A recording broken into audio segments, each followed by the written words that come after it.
give us a single valid reason for groups to be lumped together and not granted for this long period of time? I'm realizing you didn't look at all of these, but can you give us a reason where in history you'd seen that kind of lumping together of people, primarily 501c4s, and the kind of delays, this nearly 3 years delay and still counting?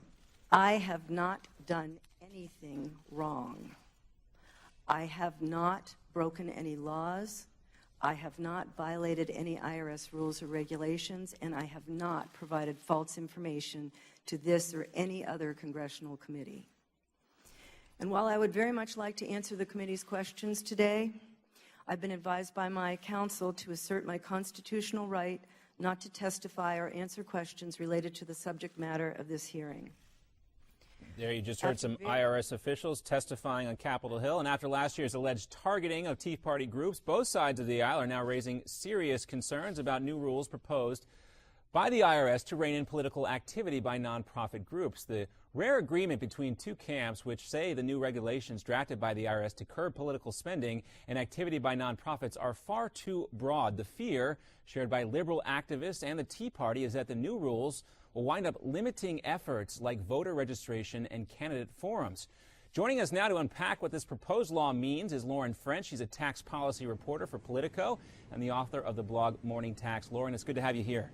Thanks for having me. Thanks for talking to us. So tell us what this law actually means and why both sides of the debate are so concerned here.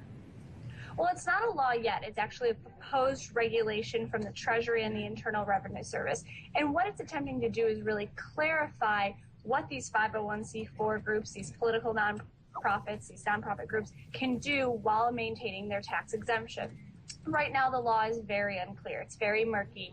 And there isn't ever been a set of activities that the IRS or the Treasury says, if you do this, we're counting this as political action. If you do more of these political actions than you do social welfare, you're going to lose your tax break.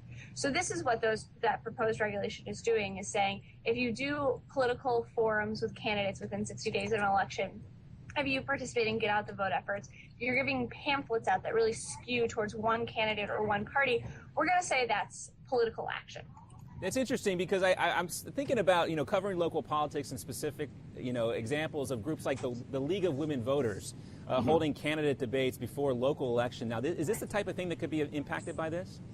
It could be impacted by that, absolutely. So candidate forums, debates, and really anything that you're really weighing in on the political process. So if you're trying to influence an election, that will likely be counted as politics under these proposed regulations if they are ever finalized.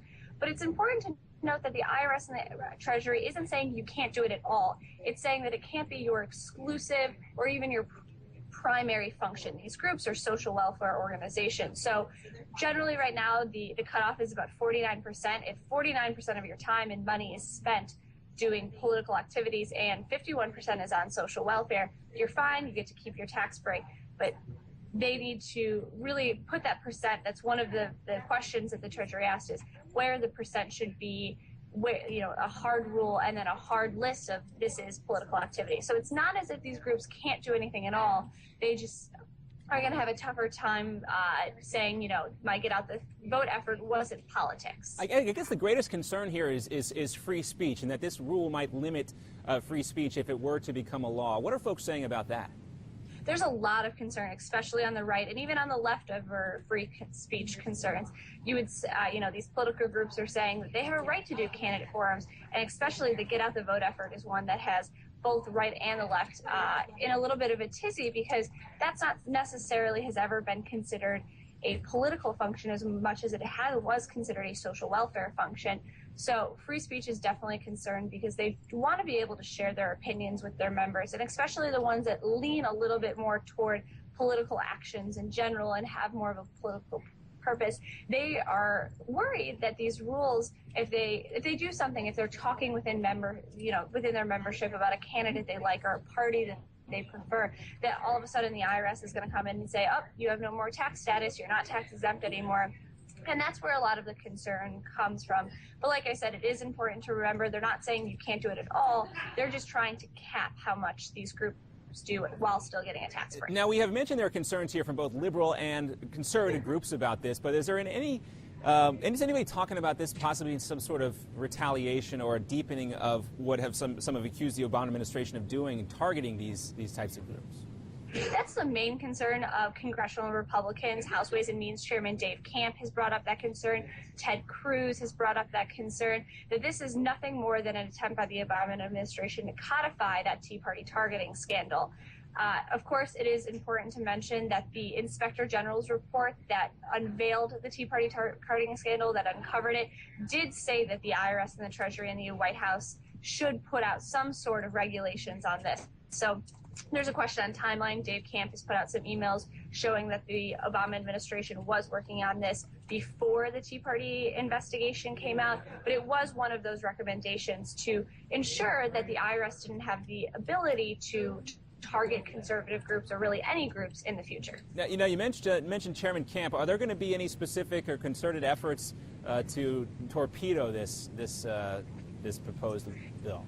Well, you've already seen Chairman Camp put out a legislation blocking it for 1 year or until the congressional probes into what happened at the IRS are completed. Mitch McConnell has joined that effort in the Senate with the ranking Republican on the Senate Finance Committee, Orrin Hatch. Jeff Flake has signed on to that.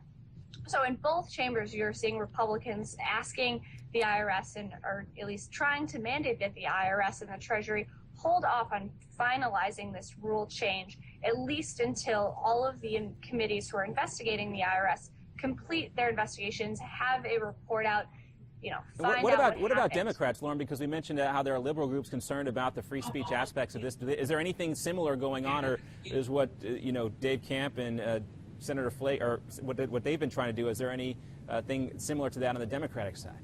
There really isn't. A lot of the concern from liberal groups are from off congressional concerns. These are the groups, the nonprofits themselves, or good government watchdog groups.